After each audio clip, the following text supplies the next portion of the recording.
Kita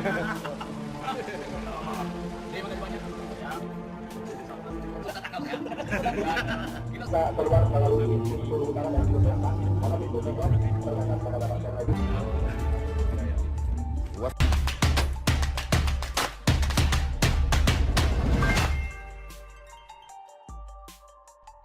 Manuver UAS, akankah gantikan Rizik jadi influencer di 2024?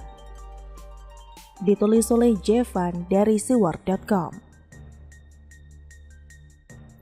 Ustadz Abdul Somad atau lebih dikenal sebagai UAS, belakangan ini sangat rajin berkeliling atau istilahnya melakukan safari politik. Bedanya, yang dikunjungi bukanlah hewan-hewan di taman safari, akan tetapi para politisi. Mulai dari Ketua Majelis Syuro PKS Salim Segaf, lalu ex-Ketua FPI Rizik Syihab, lalu mantan Wakil Presiden Yusuf Kala, hingga mantan Panglima TNI Gatot Nurmantio. Banyak benar mantan-mantan pejabat yang dikunjungi. Mantan istri bagaimana nih? Kelihatannya memang UAS sangat aktif dalam dunia politik. Dalam suatu kesempatan, UAS secara belak-belakan mengakui bahwa ia mempunyai kontrak politik dengan berbagai kepala daerah yang ia dukung. Dalam satu kesempatan ia menjelaskan, yang kita dukung ini bisa duduk jadi wali kota, tentunya ada kontrak politik. Nanti setelah duduk, dia akan bangun sekolah tahfidz Quran, rumah Al-Quran, kemudian sholat berjamaah wajib, Basnas dihidupkan. Memang sepintas kalau kita lihat tidak ada yang salah dalam kontrak politik tersebut. Bahkan UAS mengaku bahwa calon yang ia dukung biasanya akan menjadi pemenang pemilu yang diikuti. Dari kata-kata tersebut terlihat betapa pedenya UAS akan pengaruh yang ia bawa. Dan kalau kita lihat sejumlah fakta, memang beberapa daerah yang calon kepala daerahnya didukung UAS menang, kecuali ya pada Pilpres 2019 yang lalu, ketika Prabowo Sandiaga juga lawan Jokowi. Dari sini kita dapat melihat bahwa UAS mempunyai kekuatan untuk mendulang suara, dan itu juga mencerminkan masyarakat kita yang masih, ya begitulah, dalam berdemokrasi. Pengaruh influencer, terutama dalam hal yang ada kaitannya dengan agama, masih laris dijual pada kampanye politik. Pada beberapa tahun terakhir memang yang menjadi simbol secara agama, khususnya mayoritas, adalah Rizik Syihab, sehingga dijuluki sebagai imam besar Indonesia. Walaupun gak jelas juga apa makna dari julukan itu. Banyak malah yang memplesetkannya menjadi imam jumbo. Apakah ini berarti UAS akan menjadi pengganti Rizik Syihab yang kelihatannya mau pensiun dari hingar-bingar politik? Kehidupan di dalam penjara kelihatannya membuat RS banyak merenung dan sekarang lebih banyak diam. RS baksinya tua yang ingin menikmati masa pensiunnya.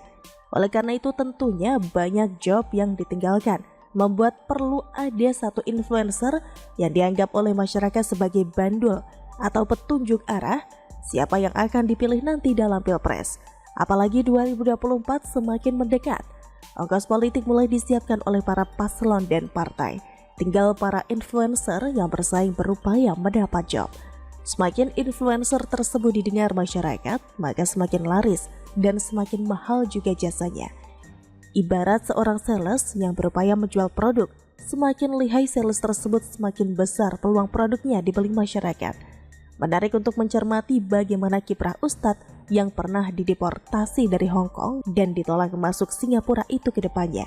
Akankah ia menjadi seorang influencer mengganti Rizik Syihab? Semoga setelahnya bisa jalan-jalan Singapura lagi ya. Mari kita tanya kura-kura. Bagaimana menurut Anda? Jadi tempat orang sakit. Nah, di sisi lain pada saat pandemi kemarin kita menyaksikan pentingnya menjaga kesehatan. Datang ke rumah sehat untuk menjadi sehat dan lebih sehat. Dari mulai melakukan medical check up sampai persoalan gizi dan lain-lain.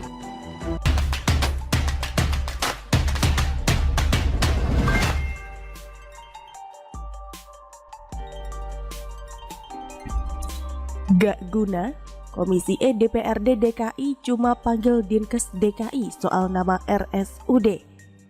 Ditulis oleh Syardi dari siwar.com.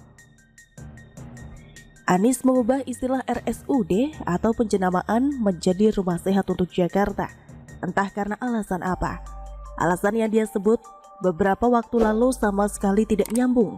Dia berpikir dengan kekuatan cinta, kekuatan kata-kata, maka bisa terjadi perubahan atau transformasi secara mendadak. Komisi E DPRD DKI Jakarta ternyata berencana memanggil Dinas Kesehatan atau Dinkes DKI Jakarta terkait penjenamaan tersebut. Anggota Komisi E DPRD DKI Jakarta Imam Mahdiah mengatakan, pemanggilan Dinkes DKI seharusnya berlangsung pada Selasa kemarin, tapi karena ada rapat paripurna, pemanggilan tersebut diundur. Menurut dia, pemanggilan itu adalah untuk menanyakan maksud dan tujuan penjenamaan rumah sehat untuk Jakarta. Sebab penjenamaan tersebut tidak memiliki urgensi. Perubahan nama itu kan sebetulnya kan tidak begitu urgent. Dibuat seakan-akan seperti pekerjaan, kata Ima. Dengan Komisi E DPRD DKI berencana memanggil Dinkes DKI pada Senin atau Selasa depan. Aneh, kenapa Komisi E memanggil Dinkes DKI? Biang kerok dari semua ini adalah Anies yang dengan seenak jidat mengganti nama RSUD jadi istilah lain. Harusnya Anies yang dipanggil. Meski kita harus mengakui Anies pasti tidak akan hadir, Anies biasanya akan menyuruh wakilnya atau siapapun untuk menjadi tumbal. Memang sungguh sial bagi mereka yang menjadi korban atas ketidakbecusan Anies dalam bekerja. Anies yang bikin ulah, yang lain pun kena getah. Anies yang terima penghargaan jika berhasil, tapi bawahannya yang dapat sampah jika terjadi masalah atau kontroversi. Memang kalau dipikir-pikir, tidak ada urgensinya mengubah branding RSUD. Hanya sekedar pengubahan nama yang tidak membawa efek apapun kecuali perusahaan super besar seperti Facebook yang ganti nama menjadi Meta. Belum lama ini Wali Kota Depok juga sepertinya ketagihan merilis lagu yang sama sekali tidak akan membawa dampak apa-apa terhadap kemajuan sebuah wilayah. Dua orang ini ternyata sangat serasi apabila diduetkan. Yang satu menjual kata-kata manis, yang satu lagi membuat lagu soundtrack pelengkap, sehingga kata-kata yang keluar dari mulut Anies lebih terasa dampaknya.